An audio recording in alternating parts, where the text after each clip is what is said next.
샬롬 할렐루야. 로마서 8장 12에서 16절요. 그러므로 형제들아 우리가 빚진 자로되 육신에게 져서 육신대로 살 것이 아니니라. 너희가 육신대로 살면 반드시 죽을 것이로되 영으로서 몸의 행실을 죽이면 살리니 무릇 하나님의 영으로 인도함을 받는 사람은 곧 하나님의 아들이라. 너희는 다시 무서워하는 종의 영을 받지 아니하고 양자의 영을 받았으므로 우리가 아바 아버지라고 부르짖느니라. 성령이 친히 우리의 영과 더불어 우리가 하나님의 자녀인 것을 증언하시나니. 아멘. 제목은 성령의 음성 주간 인도 5번째 육신의 생각입니다. 성령의 음성을 듣지 못하게 하고 순종하지 못하게 하는 비진리를 벗어버리기 위해서 먼저 육신의 생각에 대해서 살펴보겠습니다. 우리가 마음에 비진리가 있는 만큼 성령의 음성이 아닌 사단의 음성을 듣고 그 음성에 순종하게 됩니다. 우리 마음에 진리가 아닌 비진리가 있는 만큼이에요. 비진리가 있는 만큼 사단의 음성을 듣고 그 음성에 순종하게 됩니다. 따라서 성령의 음성을 밝히 듣고 온전히 순종하기 위해서는 마음에서 비진리를 벗고 진리를 채우는 작업을 함께 해 나가야 합니다. 마음의 진리를 채우려면 진리인 하나님의 말씀을 열심히 듣고 읽고 배워야 합니다. 그리고 무엇보다도 그 말씀대로 행해야 하지요. 물론 진리를 행하면서 마음의 진리를 채우면 반작용으로 비진리는 빠져나갑니다. 여기에 비진리를 벗기 위한 구체적인 노력이 더해지면 비진리가 더 빨리 벗어져 나가지요. 그렇다면 비진리를 벗고 성령의 음성을 밝히 들으려면 어떻게 행해야 할까요?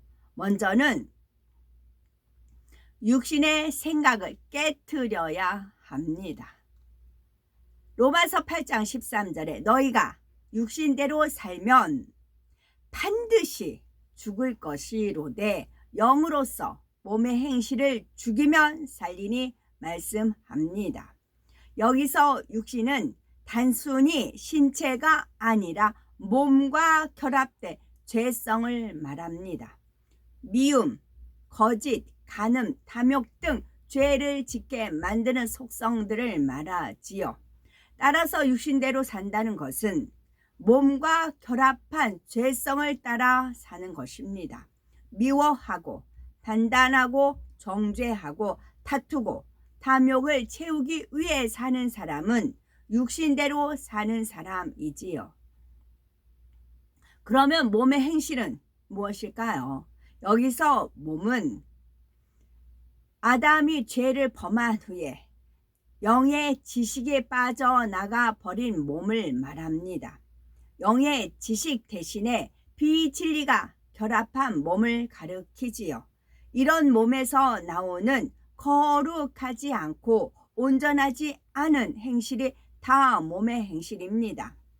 육신대로 살지 않고 영으로서 이 몸의 행실을 죽여나가면 점점 비진리가 벗어집니다. 이 작업 안에는 여러 가지 작업이 포함되지만 그 중에서 육신의 생각을 깨트리고 육체의 소욕을 벗는 작업에 대해서 중점적으로 설명합니다. 육신의 생각과 육체의 소욕이 성령과 교통하지 못하게 방해하는 두 가지 큰 요인이 있기 때문입니다. 첫째는 육신의 생각을 이해하는 데 필요한 개념들 살펴봅니다. 사람은 영, 혼, 육으로 구성되어 있는데 생각은 이 중에 혼의 작용에 속합니다. 생각은요, 머릿속에 기억장치, 그 기억장치 안에 저장된 지식, 그리고 그 지식을 떠올리는 작용을 통틀어 혼이라고 하지요. 기억장치, 곧 우리 뇌세포에 저장된 지식을 떠올리는 것이 바로 생각입니다. 여기서 지식이란 학교에서 배우는 학문만이 아닙니다. 각 사람이 세상에 살면서 터득하는 상식과 이론, 행동, 양식, 가치관 등도 포함되지요. 즉, 보고, 듣고, 체험한 것이 느낌과 함께 기억 장치에 저장된 것이 다 지식입니다. 물론 별 느낌 없이 입력되는 지식도 있습니다. 그런데 대부분은 느낌과 함께 입력이 되지요. 느낌과 함께 입력이 되면 더 또렷하게 오랫동안 기억에 남습니다. 뇌의 기억 장치 속에 입력시킨 지식은 어떤 계기를 만나면 머릿속에 떠오릅니다. 즉 생각으로 재생이 되지요. 예를 들어서 예전에 몸에 상처가 나거나 질병에 걸려본 사람은 다친 사람 또는 병에 걸린 사람을 보면 저 사람 아프겠다라는 생각이 드는 것입니다. 느낌과 함께 입력이 됩니다라는 표현이 있잖아요. 그래서 지금 비진리 안 좋은 거 하나님이 죄라고 하는 것을 어떻게 해요? 좋은 느낌으로 미화를 시키잖아요.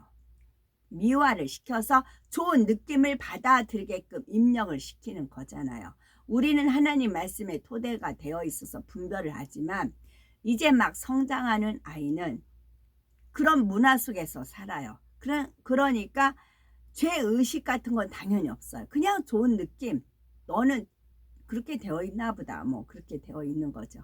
얼마 전에 여자가 결혼하는 그 이제 보고서 제가 옆에 아저씨들이 계셨어요. 그래서 아이고 세상에 저게 뭔 짓이래요. 제가 막 그랬어요. 저게 뭔 짓이래요. 제가 아저씨한테 막 그랬거든요. 이게 우리는 죄라는 거 알지만 이제 막 성장하는 세대는 그냥 하나의 문화로 취향이 다른 걸 받아들인다고요. 이게 원수마귀 사단이 쓰는 계략 계책이지요. 느낌을. 두 번째 육신의 생각은 비진리의 지식이 떠오르는 것입니다. 생각에는 크게 두 가지 종류의 생각이 있습니다. 하나는 영의 생각이고 다른 하나는 육신의 생각입니다. 영의 생각은 기억 장치에 저장된 지식 중에 진리의 지식이 떠오르는 것이고 육신의 생각은 비진리의 지식이 떠오르는 것입니다. 사람이 살아가면서 입력시키는 지식 중에는 진리의 지식과 비진리의 지식이 섞여 있습니다. 첫사람 아담이 죄를 범하기 전에는 영의 생각만 했습니다. 그때는 아담 안에 진리의 지식만 있었지요. 또 영이 혼을 지배하고 다스렸기 때문에 혼은 영에 속한 작용만 했습니다. 그런데 아담이 죄를 범하면서부터는 상황이 달라졌습니다. 영이 죽으면서 대신 혼이 사람의 주인 노릇을 하기 시작했지요. 사단은 공중에서 사람의 생각을 통해서 즉 혼의 작용을 통해서 역사합니다. 원수 마귀 사단은 영적인 존재이므로 육의 사람의 혼을 주관할 수가 있기 때문입니다. 그래서 아담의 영이 죽은 후에 원수 마귀 사단은 사람의 혼의 작용을 통해서 비진리의 지식을 심어주기 시작했습니다. 원수 마귀 사단의 역할은 하나님을 대적하게 하는 것이기 때문에 사람에게 진리의 반대인 비진리를 심어줍니다. 그러니 원수 마귀 사단이 주관하는 이 세상에 사람이 태어나 자라는 동안 비진리의 지식이 얼마나 많이 입력됐겠습니까? 물론 이 세상의 지식이 모두 비진리인 것은 아니죠. 하지만 진리인 것보다는 비진리의 지식이 훨씬 더 많습니다. 세상 사람들이 진리라고 굳게 믿는 지식 중에서도 하나님의 말씀에 비춰보면 진리가 아는 것이 참으로 많지요. 예를 들어 세상 사람들은 섬김받는 사람이 더 큰 사람, 존귀한 사람이라고 생각합니다. 그래서 상대가 자신의 비율을 맞춰주고 자신에게 져줄 때 자신이 상대보다 더 강하고 높은 사람이라고 생각하지요. 그런데 성경에 비춰보면 이것이 맞는 생각일까요? 예수님께서는 이와 반대로 말씀하셨습니다. 제자 중에 누가 더 큰 자이냐라는 변론이 일어나자 예수님께서는 너희 중에 큰 자는 너희를 섬기는 자가 되어야 하리라 하고 큰 자는 바로 섬기는 자라고 가르치셨지요. 십자가를 지시기 전 마지막 만찬 자리에서는 친히 본을 보여주시려고 제자들의 발을 직접 씻겨주셨고요. 이렇게 세상 사람들이 진리라고 믿는 지식이 하나님 보시기에는 비진리인 경우가 많이 있습니다. 또 세상 지식 중에는 하나님을 부인하고 대적하는 지식도 많지요. 세상이 더 짙은 어둠과 악으로 물든 오늘날은 더 그렇지요. 그러므로 하나님의 말씀에 비추어 내 안에는 어떤 비진리의 지식이 입력되어 있는지 잘 분별하셔야 되겠고, 즉 내가 어떤 육신의 생각을 하고 있는지 발견해서 깨트려 나가야 하는 것입니다. 세 번째는 진리만 보고 듣고 진리의 생각만 하려고 노력해야 됩니다. 육신의 생각은 하루아침에 벗어지는 것이 아닙니다. 성령 받고 영이 살아났다고 해도 영이 곧바로 혼을 지배할 수 있는 것이 아니기 때문입니다. 우리가 성령의 음성을 밝히 듣고 싶어도 원하는 만큼 밝히 듣지 못하는 이유가 바로 이것입니다. 영이 성장해서 힘이 강해지는 만큼 혼을 지배하고 다스릴 수가 있습니다. 즉 진리에 속한 영의 생각만 할 수가 있는 것이지요. 비진리를 다 벗고 영의 사람이 되면 그때는 육신의 생각이 떠오르지 않게 되지요. 원수마귀 사단은 끊임없이 어찌하든 비진리를 심어주려고 합니다. 그러나 마음에 비진리가 없는 사람은 영에 완전히 지배받기 때문에 비진리를 받아들이지도 않습니다. 이런 차원이 될 때까지는 진리만 진리만 보고 진리의 생각, 그 영의 생각만 하려고 노력해야 합니다.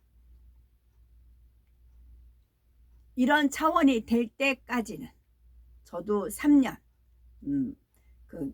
며느리가 시집가가지고 벙어리 3년, 기머거리 3년, 장님 3년 이렇게 지난다고 하잖아요. 그런 말씀이 그런 이제 말이 떠올라가지고 그런 각오를 가지고 살았어요. 그러니까 3년 하나님의 은혜였죠. 하나님의 은혜로 3년이 되니까 하나님이 만나 주셨고 그 다음부터는 비진리를 접해도 비진리에 물들어가지 않아요. 왜 이 비진리가 왔나 그 원인을 분석하고 그리고 뿌리를 쫓아가면 원수마귀 사단 루시퍼한테 나온 것을 알 수가 있지요.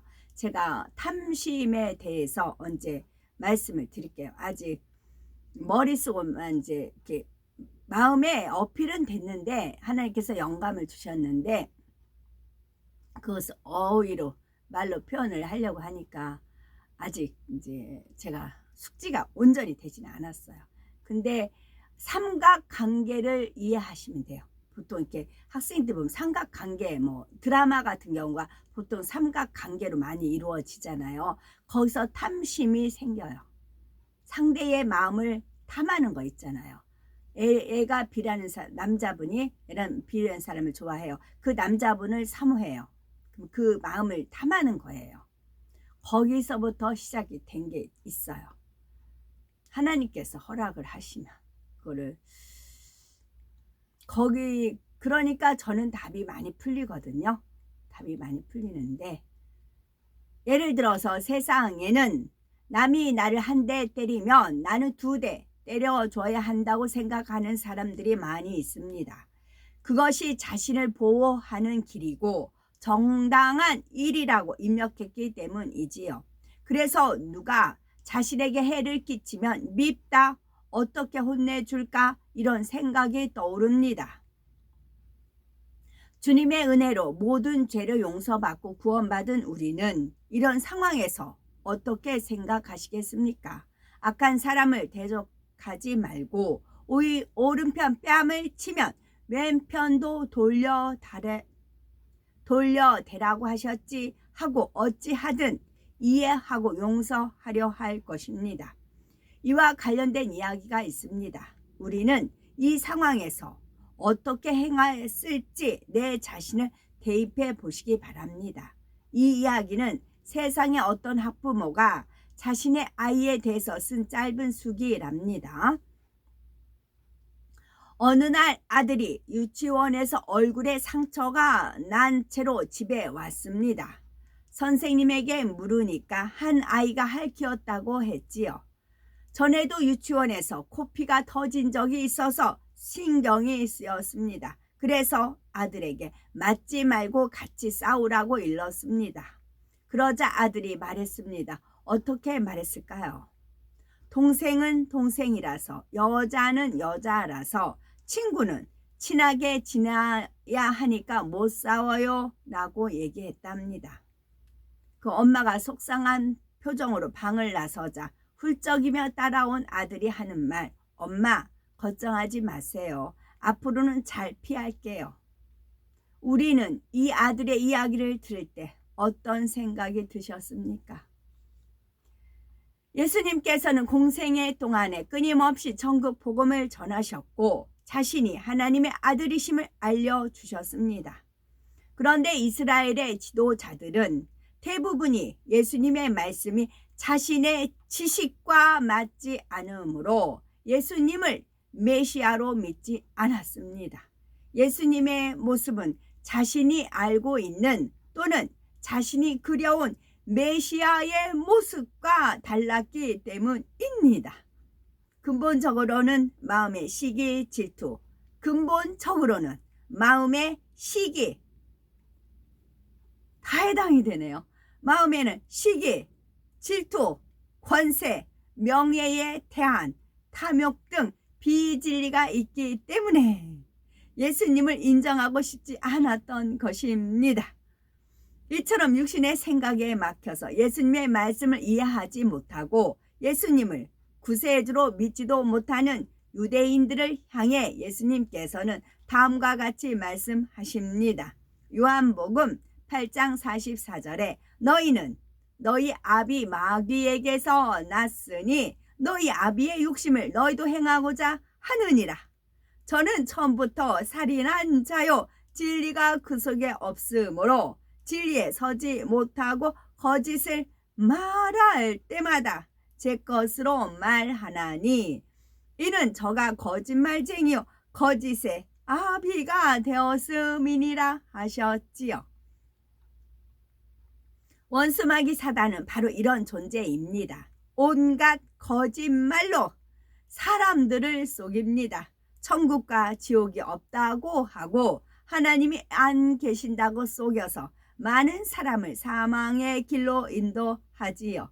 세상 사람들뿐만 아니라 할 수 있는 한 하나님의 자녀들까지 미혹하려고 합니다. 하나님의 역사를 보고도 의심하게 하고 진리를 교묘하게 변질시켜서 사망의 길로 가게 만들지요. 마음의 비진리가 많은 사람은 원수마귀 사단의 거짓말에 쉽게 넘어갑니다. 육신의 생각에 끌려다니지요. 그 길은 사망의 길일 뿐만 아니라 육신의 생각 속에 살면 얼마나 괴롭겠습니까? 로마서 8장 6절에 육신의 생각은 사망이요 영의 생각은 생명과 평안이니라 했습니다. 육신의 생각은 생명과 평안의 반대이고 그 사망이요 번뇌입니다. 우리는 날마다 마음에서 비진리를 벗고 진리를 채워 나가니 성령의 인도를 받아 참을 분별할 수가 있습니다. 얼마나 감사합니까? 이제 원수마귀 사단의 거짓에 넘어가는 분은 없기를 바라고 마음에서 비진리를 다 벗고 진리를 가득 채우기를 바라며, 그러면 성령은 우리의 영적인 눈을 밝혀주시고 우리의 영의 귀에 또렷한 음성을 들려주십니다. 이런 성령의 인도함 속에서 축복의 길을, 또 천국의 길을 잘 찾아가는 지혜로운 우리가 되어야 되겠습니다. 아멘.